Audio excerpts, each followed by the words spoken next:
Shabbat Shalom, everybody. Shabbat Shalom and Mazel Tov again to Ben. Mazel Tov, amazing. There's a Hasidic tale that I love, and it goes something like this. The child of a certain rabbi used to wander in the woods. At first, his father let him wander, but over time he became concerned. The woods were dangerous. The father didn't know what lurked there. He decided to discuss the matter with his child. One day he took him aside and he said, "You know, I've noticed that each day you walk in the woods. And I wonder, why do you go there?" The boy said to his father, "I go there to find God." "Well, that's a very good thing," the father replied gently. "I'm glad you're searching for God. But, my child, don't you know that God is the same everywhere?" "Yes," the boy answered, "but I am not."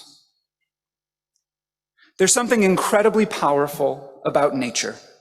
Getting out into the natural world allows us to be transported, to feel connected, to feel a sense of awe.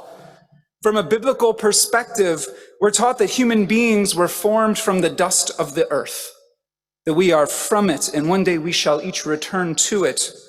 And as part of that holy ecosystem, we're instructed in the book of Genesis by God to tend to it and be its keepers. Vayikach Adonai Elohim et ha'adam, vayinacheu v'gan eden le'ovda l'shomra. Adonai, God, took the human being and settled that human being in the Garden of Eden to till it and to guard it. One of the earliest tasks assigned to humanity was to guard the natural world. We read in Psalms we just sang this morning in Hallel, Hashamayim shamayim Adonai, ve'aretz natan livnei Adam. The heavens belong to Adonai, but the earth God gave to humankind. Earth, the natural world, is ours.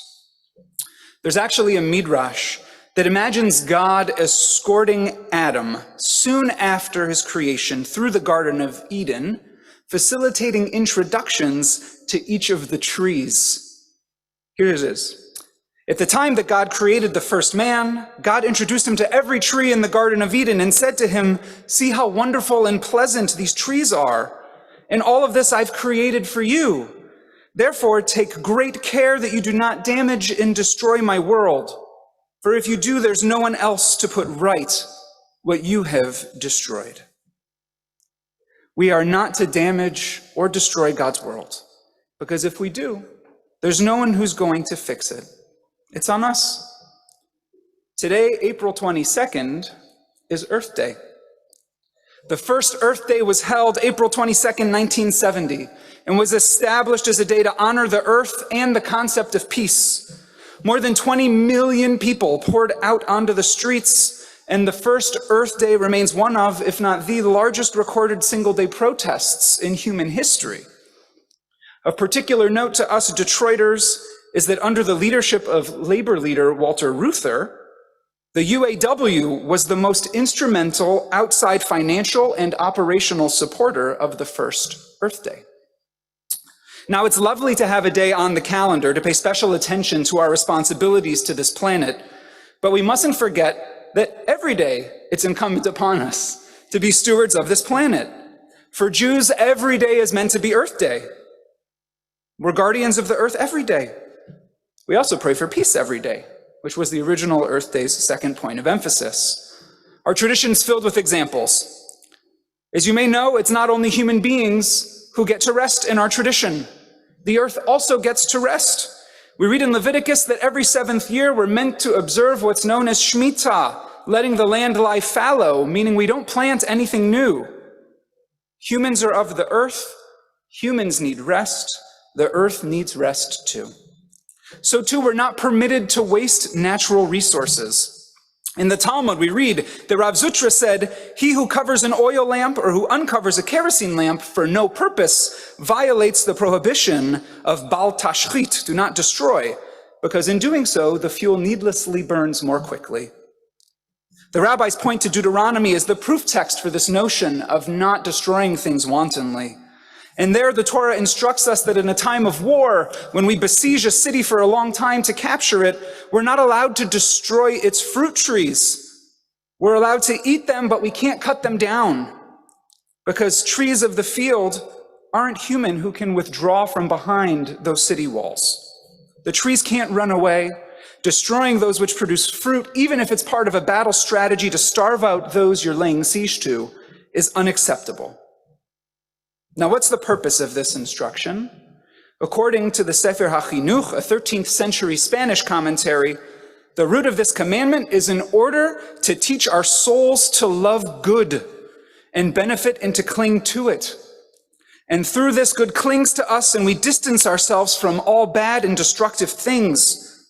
And this is the way of the pious and people of proper action. They love peace and are happy for the good of the creatures and bring them close to Torah, and they do not destroy even a grain of mustard in the world.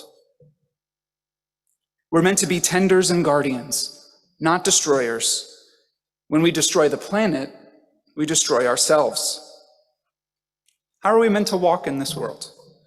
Rabbi Shimon teaches in Pirkei Avot that one who can ro'eh et hanolad, who has the foresight to see the consequences of their actions, is on the right and proper path. We live in a world focused on the here and now, with too few among us able or willing to try to see the impact on tomorrow of how we live today. Thankfully, here at Adat Shalom, we're bringing intention today and every day to caring for our planet. For years, our members have championed recycling, energy efficiency, and clean air efforts at the synagogue.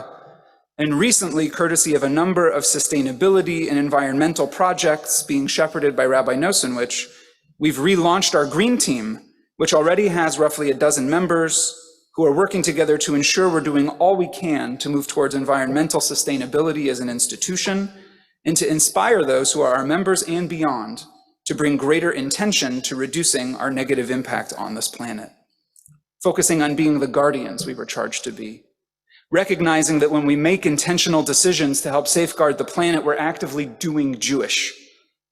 If you're interested in getting involved as part of the Green Team, you're invited. Please be in touch with Rabbi Nosenwich. I want to close with song lyrics by the talented Rabbi Josh Warshawski, and these are the lyrics to his song, Wonder. Today for us is a new day on earth. Let us live it in awe and wonder how everything works. Should the tree cease to grow, should the sun cease to glow, should our hearts cease to beat, we thank you again and again that our world is complete. I can think, I can breathe, I can hope, I can sneeze, I can laugh, I can cry, I can pray for the wonder each day, for the strength come what may, and for the power to say, blessed are you, God, who has formed humanity with wisdom and commanded us to be stewards of the earth. Happy Earth Day and Shabbat Shalom.